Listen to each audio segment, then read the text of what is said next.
नमस्कार, एक बार फिर से आप सभी का स्वागत है। इस वीडियो में मैं एक ऐसा जजमेंट शेयर करूंगी आप लोगों के साथ जो आप लोगों के लिए बहुत यूजफुल होने वाला है। संबंधित जजमेंट जो है वो मेंटेनेंस के ऊपर है। पति ने अपने ऊपर चल रहे लोन ईएमआई को लेकर पत्नी को मेंटेनेंस ना देने की गुहार कोर्ट में लगाई थी। पति गवर्नमेंट जॉब में था और पति पत्नी के बीच विवाह के कुछ समय पश्चात कुछ गलतफहमी के कारण अलगाव हो गया था। दोनों अलग अलग रह रहे थे। उन दोनों की शादी से 2 बच्चियां भी थी। पत्नी दोनों बच्चियों को लेकर अलग रहने लगी थी और अलग रहते कुछ समय पश्चात पत्नी ने मेंटेनेंस की याचिका न्यायालय में लगाई और फैमिली कोर्ट से पत्नी को 25,000 और 15,000 दोनों बच्चियों के खर्चे के लिए इंटरिम मेंटेनेंस का ऑर्डर भी हो गया। पर पति सहमत नहीं था फैमिली कोर्ट के इस आदेश से, इसीलिए पति ने हाई कोर्ट में इस आदेश के खिलाफ याचिका लगाई और मेंटेनेंस और पत्नी को मेंटेनेंस ना देने की मांग की। पति ने यह हवाला दिया कि उसके ऊपर कार लोन, हाउस लोन, इस तरह के और पीएफ कटने के बाद उसके पास सिर्फ 60 से 65,000 रुपए बचते हैं और ऐसे में उसके घर परिवार की जो और जिम्मेदारियां हैं उससे उसके परिवार का और घर का खर्चा ही पर्याप्त नहीं होता। ऐसे में वो मेंटेनेंस नहीं दे पाएगा अपने पत्नी और बच्चों। उसके पत्नी का मेंटेनेंस का ऑर्डर जो हुआ है उसे खारिज किया जाए। पर क्या पति के इस आवेदन पर हाई कोर्ट पत्नी को हुआ आदेश खारिज कर देगा मेंटेनेंस का? पत्नियों को मेंटेनेंस देने से पति बच नहीं सकता है। कोई भी बहाना बनाए या नौकरी नहीं है या वो अपना खर्चा उठाने में असमर्थ है, वो खुद अपने परिवार वालों पर डिपेंड है, उसका व्यापार नहीं चल रहा, इन सब बहाने के बाद भी फैमिली कोर्ट, हाई कोर्ट और सुप्रीम कोर्ट ने पत्नी को मेंटेनेंस देने का आदेश दिया ही है। ऐसे में ये उम्मीद करना कोर्ट से कि वो पत्नी को और बच्चे को भरण पोषण देने से मना कर देगा, इंटरिम मेंटेनेंस का जो आदेश है उससे हाई कोर्ट रद्द कर देगा। आप लोगों को क्या लगता है कि हाई कोर्ट का आदेश क्या रहा होगा? चलिए जानते हैं इस वीडियो में डिटेल में। संबंधित टॉपिक पर डिटेल में जानकारी मैं इस वीडियो में दूंगी। इससे पहले मैं आपको रिमाइंड करा दूं कि अगर मेरे चैनल पर नए हैं या अब तक मेरे चैनल को सब्सक्राइब नहीं किया है तो प्लीज सब्सक्राइब करके बेल आइकन को जरूर प्रेस करें ताकि मेरे आने वाले सभी नई वीडियोज का नोटिफिकेशन आपको मिलता रहे। जैसा कि मैंने बताया, पति पत्नी के विवाद में पत्नी ने पति से मेंटेनेंस की मांग की थी। सीआरपीसी 125 का मामला दर्ज कराकर उसमें फैमिली कोर्ट से आदेश भी हो गया था, लेकिन पति सहमत नहीं था उस आदेश से, इसलिए उसने हाई कोर्ट में चैलेंज किया था। हाई कोर्ट में ये सारे तथ्य भी दिए थे कि उसके ऊपर बहुत खर्चा है, पहले से ही वो होम लोन दे रहा है, कार लोन दे रहा है, तो पीएफ में पैसा कट जाता है और परिवार की और भी जिम्मेदारियां हैं, खर्चे हैं, जिसकी वजह से उसके पास पैसे बचते नहीं हैं और वो पत्नी को मेंटेनेंस नहीं दे पाएगा। लेकिन पति की एक भी बात हाई कोर्ट ने नहीं सुनी, बल्कि पति को फटकार लगाई इस बात पे कि तुम इतनी महंगी लाइफस्टाइल मेंटेन करते हो, इतना ईएमआई भरते हो, कार लोन भरते हो, लेकिन अपने पत्नी और अपने बच्चियों का खर्चा देने के लिए इस तरह के बहाने कोर्ट के समक्ष पेश करना ये गलत बात है और अपनी जिम्मेदारियों से आप बच नहीं सकते हैं इस सारे बहाने को देते हुए।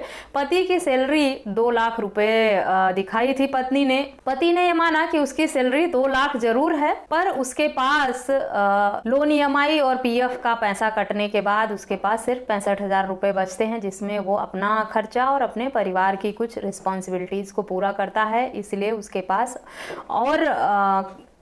पास पैसे बचते नहीं हैं कि वो अपनी पत्नी और बच्चियों को दे सके। पति के इन सारी दलीलों को सुनने के बाद भी हाई कोर्ट ने फैमिली कोर्ट के दिए हुए आदेश को बरकरार रखा और पत्नी का जो 55,000 रुपए का इंटरिम मेंटेनेंस था उसे बरकरार रखने के लिए अपनी भी मोहर लगा दी। कहा कि फैमिली कोर्ट का फैसला जो है वो बिल्कुल सही है।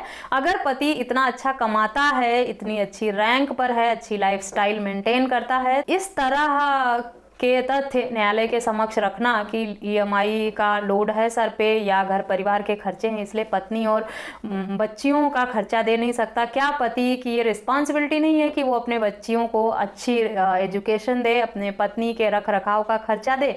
अपने जो पारिवारिक जिम्मेदारियां हैं उन्हीं में पति को अपने बच्ची और अपने पत्नी के खर्चे को भी जोड़ना चाहिए। ये कह देना सिर्फ पत्नी अलग रहने लगी तो पति कह देगा कि ये मेरे परिवार के खर्चे में इसका खर्चा शामिल नहीं है तो बच जाएगा। अगर पति ये सोच रहा है तो बहुत गलत सोच रहा है। आए दिन जो पत्नियों के जो मेंटेनेंस के ऑर्डर आ रहे हैं पत्नियों के फेवर में, उससे ये अंदाजा लगाया जा सकता है और इस जजमेंट को भी पढ़कर आप समझ सकते हैं कि हाई कोर्ट ने कितनी सख्ती से पति के खिलाफ फैसला सुनाया और फैमिली कोर्ट के दिए हुए आदेश को बरकरार रखा और पति को ये भी सुझाव दिया कि पत्नी और उनके बच्चे उन्हीं की जिम्मेदारी है। जिस तरह वो 2 लाख में अपने परिवार के बाकी खर्चे लोन ईएमआई चुकाते हैं, उसी तरह अपने पत्नी और बच्चे का खर्चा भी उसी में से उन्हें निकालना चाहिए। इस तरह के बहानों से पति बच नहीं सकता है। ये जजमेंट भी बहुत बड़ा एग्जाम्पल है। अगर पति कमाने में सक्षम है और अच्छा कमा रहा है, अच्छी लाइफ मेंटेन कर रहा है, पति पत्नी के बीच में विवाद है और पत्नी ने घर छोड़ दिया है, वो कमाने में असमर्थ है, उसके पास कोई प्रोफेशनल क्वालिफिकेशन नहीं है, उसने जॉब कभी नहीं किया है, उसके ऊपर बच्चों की जिम्मेदारी है, इन सब जिम्मेदारियों को ध्यान में रखते हुए कोर्ट का आदेश जो है वो पत्नी को मेंटेनेंस देने के लिए होता ही है। उसमें पति कितने भी बहाने लगा लें, कितने भी बचाव के तथ्य न्यायालय के समक्ष रखें, लेकिन वो बच नहीं पाते हैं। इस जजमेंट का लिंक मैं वीडियो के डिस्क्रिप्शन बॉक्स में दे दूंगी, वहां से डाउनलोड करके आप इस जजमेंट को पढ़ सकते हैं। और अगर आप लोग भी ऐसा सोच रहे हैं कि इस तरह के बहाने बनाकर आप अच्छी सैलरी लेते हुए भी अपनी पत्नी को मेंटेनेंस देने से बच जाएंगे, तो इस जजमेंट को पढ़ के अच्छे से समझ लीजिए, न्यायालय के समक्ष कोई भी इस तरह के बहाने नहीं चलते हैं। मैंने तो बहुत ही शॉर्ट में इस जजमेंट को बताने का प्रयास किया है। डिटेल में पूरे मामले को अगर आप पढ़ना चाहते हैं और समझना चाहते हैं कि पति पत्नी के बीच में विवाद क्या था और किस किस स्टेज से उनका मामला गुजरा